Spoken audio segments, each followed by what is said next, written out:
நம்மளோட லாஸ்ட் வீடியோக்கு நெறைய சூப்பர் ரெஸ்பான்ஸ் வந்திருந்துச்சு. நெறைய பேருக்கு நம்மளோட மல்டிகிரெயின் மிக்ஸ் பிடிச்சிருக்குன்னு சொல்லி மெசேஜ் பண்ணியிருந்தீங்க. ஆர்டர்ஸும் இன்க்ரீஸ் ஆயிருக்கு. வேரியஸ் டிஸ்ட்ரிக்ட்ல இருந்து வந்து ஆர்டர் பண்ணியிருந்தாங்க.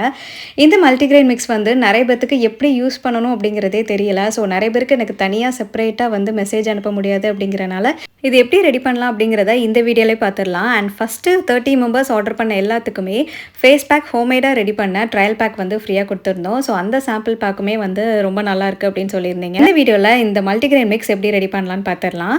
எப்போதுமே வீட்டுக்கு ஒரு 6 கேஜிஸ் வந்து எடுத்து வச்சிருவேன். பட் இந்த தடவை அதுவும் சேர்ந்து ஃபுல்லாவே ஸ்டாக் அவுட் ஆயிடுச்சு. ஆர்டர் வந்ததுக்கப்புறம் தான் ஃப்ரெஷ்ஷாவே வீட்டில் செஞ்சு கொடுக்குறேன். என்னோட பேபிக்கு சாலிட் ஸ்டார்ட் பண்ண ஃபியூ மந்த்ஸ்லேயே வந்து நான் இதை டெய்லி கொடுக்க ஆரம்பிச்சிட்டேன். இன்ன வரைக்கும் நான் கொடுக்குறேன். 1.5 இயர்ஸ் ஆகுது.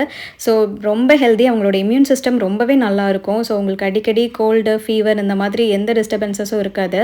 ஸோ இதை வந்து ஒரு 2 ஸ்பூன்ஸ் இந்த அளவுக்கு எடுத்துட்டு வாட்டரில் நல்லா கரைச்சி சேர்த்துக்கணும்.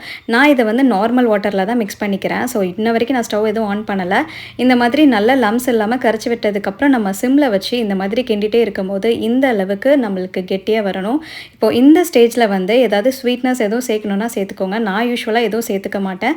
ஸோ இந்த ஸ்டேஜில் நம்ம பனங்கற்கண்டோ இல்லை கருப்பட்டியோ மண்டவெல்லமோ உங்களுக்கு எது பிடிக்குமோ அதை சேர்த்துட்டு நல்லா மிக்ஸ் பண்ணிக்கோங்க. ஸோ பேபிஸ்க்கு கொடுக்குறனால இந்த கன்சிஸ்டன்சியில் கொடுக்குறேன். ஸோ நல்லா கூழ் மாதிரி நான் காய்ச்சி கொடுக்க போகிறேன். கூழ் நல்லா இப்போ இறுகிடுச்சு. இப்போ பேனில் பிடிக்க ஸ்டார்ட் ஆகுது. அதுக்கு முன்னாடி நான் வந்து பால் சேர்த்துக்கிறேன். ஒரு 1/2 கிளாஸ் வந்து மில்க் சேர்த்துக்கோங்க. நீங்கள் டோட்டலாக சில பெரியவங்க யாராவது குடிக்கிறீங்க அப்படின்னா இன்னும் அதிகமாகவே பால் சேர்த்துக்கலாம். உங்களுக்கு கிளாஸில் குடிக்கிற மாதிரி வேணும் அப்படின்னா அந்த மாதிரி பண்ணிக்கலாம். இல்லை கூழ் மாதிரி குடிக்கணும்னு வச்சிங்கன்னா இந்த ஸ்டேஜில் ஆஃப் பண்ணிக்கோங்க. இது ஒரு 5 மினிட்ஸ் ரெஸ்ட் கொடுத்துட்டோம் அப்படின்னா இந்த கன்சிஸ்டன்சிக்கு வந்துடும். ஸோ பேபிஸ்க்கு கொடுக்கறதுக்கு இந்த மாதிரி சாலிட் கன்சிஸ்டன்சி நல்லாயிருக்கும். 1 டேபிள் ஸ்பூன் கீ சேர்த்து கொடுக்கும்போது அவங்களுக்கு வெயிட்டும் இன்னும் கெயின் ஆகும். என்னோட பேபியோட சேர்த்து நானும் வந்து இது 1 கிளாஸ் வந்து டெய்லி எடுத்துக்கிறேன். அவங்களோட பிரேக்ஃபாஸ்ட் இர்ரெகுலராக சாப்பிட்டாலுமே எனக்கு அதை பற்றி கவலை இல்லை. ஏன்னா இதில் 30 இன்க்ரீடியன்ஸ் ஆட் பண்ணியிருக்கனால அவங்களுக்கு ஒரு ஹெல்தி மீல் கொடுத்த சாட்டிஸ்ஃபேக்ஷனும் எனக்கு இருக்கும். என்னோட இன்ஸ்டா அக்கௌண்ட் கீழே கொடுக்குறேன். மறக்காம ஆர்டர் பிளேஸ் பண்ணிக்கோங்க.